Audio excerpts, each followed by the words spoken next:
He's feeling his way. You can smell something else, can't you? That's what it is.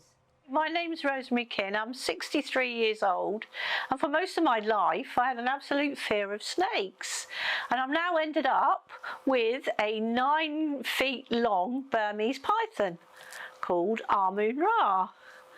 Most people at my age would probably go for a puppy, but how did I come to get a snake?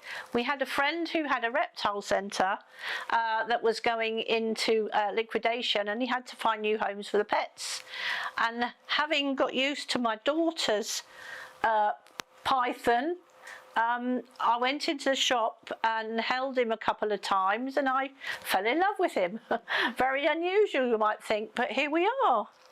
I had an almost lifelong fear of snakes, probably even from a child. I know my mother was terrified of the slow worms in our garden, and my husband used to chase me down the garden with them, and so I was terrified. But when my daughter got her snake, I just started off by just watching her in her tank, and then I eventually handled her. He's brought a lot of pleasure into my life now since my husband's death, and if he was here, he'd just never believe it. A lot of people have said, oh, how can you have a snake as a pet?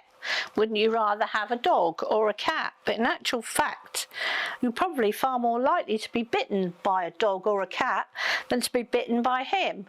But obviously, because he's a wild animal, I have the greatest amount of respect for him, and we handle him on his terms. If he is a bit grumpy, we leave him alone. If he's just been fed, we leave him alone. Also, if he's shedding his skin, we leave him alone because they can get very uncomfortable. He acts like a guard for me. I think anyone coming to the door, if I had him round my neck, would probably back off a mile. Somebody who had a phobia of snakes, I've now become someone who not only understands them, but would definitely recommend anybody if they're thinking of getting one as a pet, although not necessarily always a 9-foot python.